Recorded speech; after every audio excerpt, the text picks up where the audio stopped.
Hi అండి. ఈరోజు మనం చాలా సింపుల్‌గా, చాలా రుచిగా ఉండే పుట్నాల పిండితో పూసలు ఎలా తయారు చేయాలో చూద్దాం. ముందుగా ఎల్లిపాయలు దంచుకోవాలండి. లైట్‌గా దంచుకున్న తర్వాత జీలకర్ర వేసుకొని దంచుకోవాలి. తర్వాత పుట్నాలు గ్రైండ్ చేసుకోవాలి. ఇక్కడ నేను 1 గ్లాస్ పుట్నాల పిండిలో నేను కొంచెం కారం కలిపింది ఉంటే వేసుకున్నాను. ఒకసారి జల్లెడ పెడదాము. ఇప్పుడు 4 గ్లాసెస్ బియ్యపిండి తీసుకున్నాను.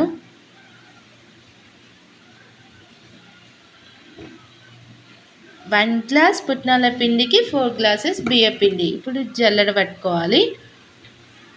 జల్లెడ పట్టుకున్నాం కదా, ఒకసారి కలుపుదాం.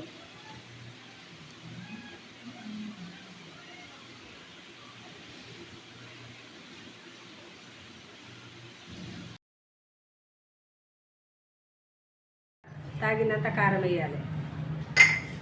తాగినంత ఉప్పు వేసుకోవాలి. కారం ఉప్పు వేసిన గరం మసాలా పొడి కొద్దిగా వేయాలి. ఒక చిటికంత గరం మసాలా వేసి ఇవన్నీ ఇట్లా కలుపుకోవాలి.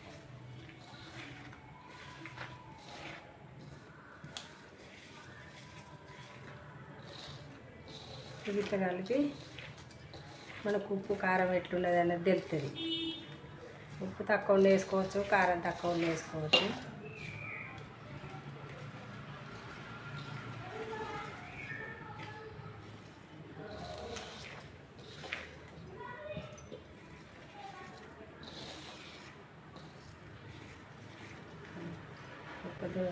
టేస్ట్ చూస్తాను ఎట్లుందని.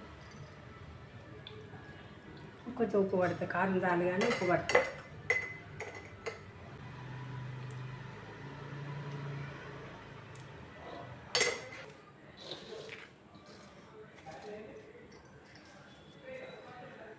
ఎల్లిపాయలు దంచుకునేది కదా, దీని రసం ఇది.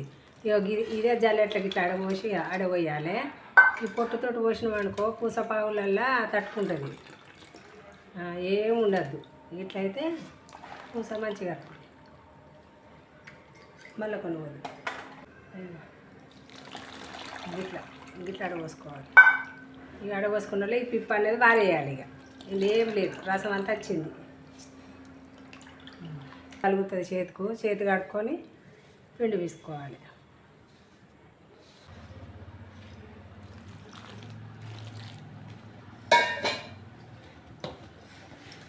ఇట్లా తీసుకోవాలి మంచిగా. ఇక కరకర మంచిగా సూపర్ ఉంటుంది పూస.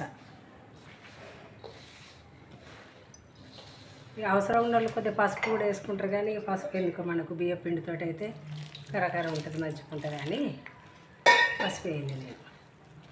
నేను ఇట్లా తీసుకోవాలి.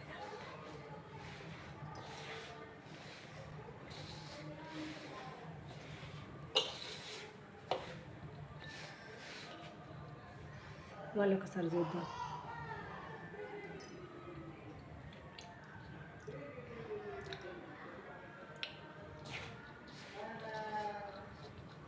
అయినా ఉప్పు కారం తక్కువనే ఉంది.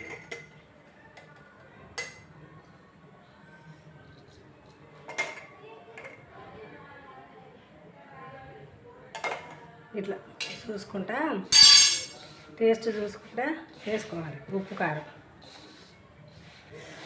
కారం లేకపోతే మంచిగా ఉండేవి, సపసపగా ఉంటాయి.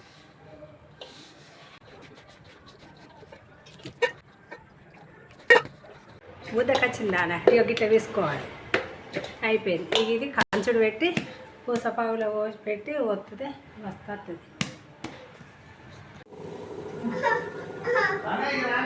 పెట్టుకొని కంచుడు కాలిన వాళ్ళే నూనె పోసుకోవాలి.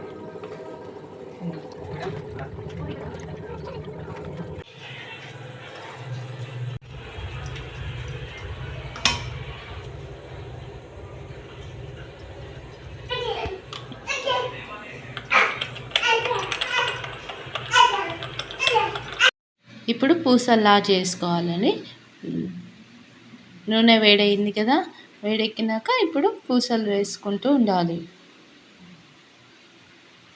2 సైడ్స్ ఇవి తొందరగా కాలుతాయండి. ఎందుకంటే పుట్నాలను బియ్యం పిండి కలుపుతున్నాం కదా. ఈ రెసిపీ మీకు నచ్చినట్టయితే వీడియోకి ఒక లైక్ చేయండి. ఇంకా ఇలాంటి మరెన్నో రుచికరమైన వంటల కోసం మా ఛానల్కు సబ్స్క్రైబ్ చేయండి. ప్లీజ్ సబ్స్క్రైబ్ టు సరళ బ్లాగ్స్ ఛానల్.